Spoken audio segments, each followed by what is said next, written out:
What if you could get rich just by thinking about it?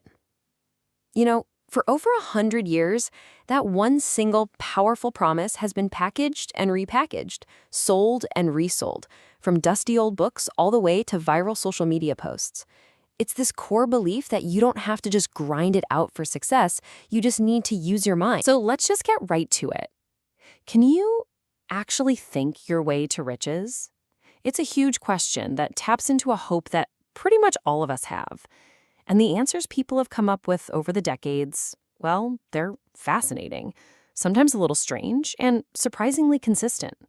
Let's dig in and see what they found. Okay, let's start back in the 1970s with a woman named Helen Hadsell. The newspapers literally called her the woman who won every contest prize she wanted. And her whole philosophy was simple but absolute. You can see it right here. For her, there was no such thing as failure, just a delayed end result. It was never a question of if she would win, just when. Now, let's jump forward 50 years to a totally anonymous online forum.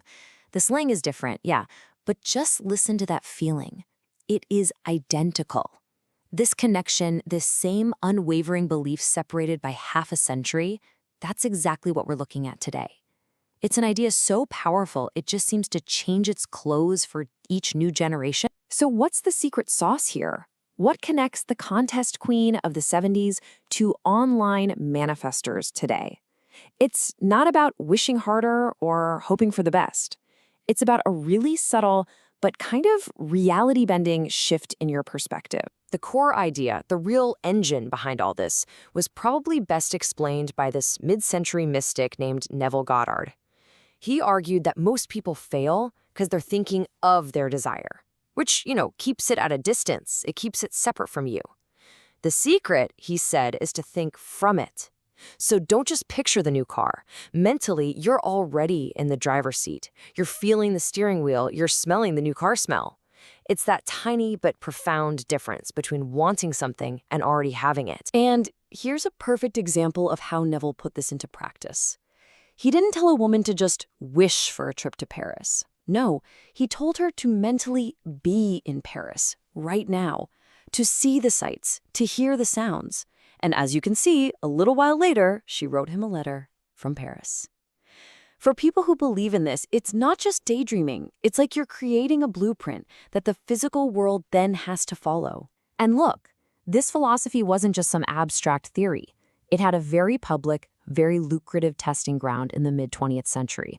It was an era just overflowing with brand contests and these jaw-dropping stories of people who, it seemed, just couldn't lose. $250 million. I mean, let that sink in. That was the estimated value of contest prizes up for grabs in 1979 alone. This wasn't just a hobby for people. Winning could literally change your entire life. A whole subculture just popped up, dedicated to cracking the code. And of course, the media couldn't get enough. Headlines like these turned regular people into legends. Housewife wins every contest prize she wants. There are no losers in the family of Helen Hadsell. She really became the face of this whole movement, the living, breathing proof that you can name your prize and simply claim it. And her winnings were genuinely staggering. It wasn't just one big score. It was everything. A house, a trip to Europe, a pickup truck, multiple bikes, and, get this, even 4 electric frying pans. It was this incredible range from the completely life-changing to the bizarrely specific that seemed to prove the technique worked on literally anything you could possibly imagine. So where did this all go when the golden age of contests started to fade? It didn't die. No way. It just logged on, and it found a brand new life in the infinite scroll of the internet. The bridge between these two eras was often built by people like Hadsell herself. She literally wrote the book on her method. The name it and claim it game promised to turn her personal secret into a step-by-step guide so anyone could get their piece of the pie. And just listen to this. A modern user on Reddit, decades later, talking about manifesting 2 jackpot wins. But look who they credit. Neville Goddard. The student found the teacher across time, which just shows how these foundational ideas live on, completely untouched in the digital age. So what are people trying to get today? Well, if you look at the online testimonials, the goal is still overwhelmingly material. Lottery and jackpot wins are huge, followed by just general wealth and prizes. It seems even in the 21st century, the game is exactly the same, only the playing field has changed. And the personal stories are just as vivid.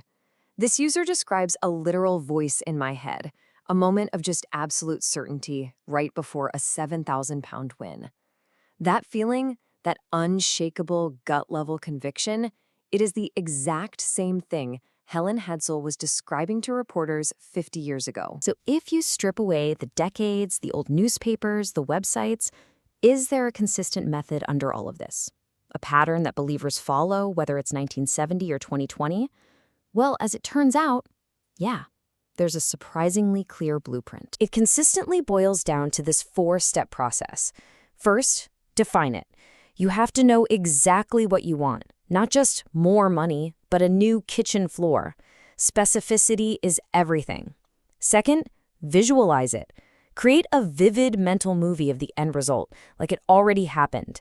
Third, and this is the engine of the whole thing, feel it.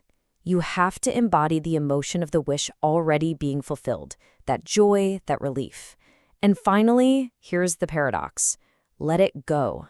You release the outcome, you let go of the how and the when, and you just trust that it's already done. Of course, around this core method, things could get, well, they could get a little weird.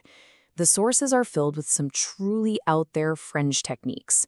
We're talking about summoning spirits using an astral rattle, which apparently involves wrapping your knuckles on your head, or even throwing a girth witch ray volley at someone to win them over romantically.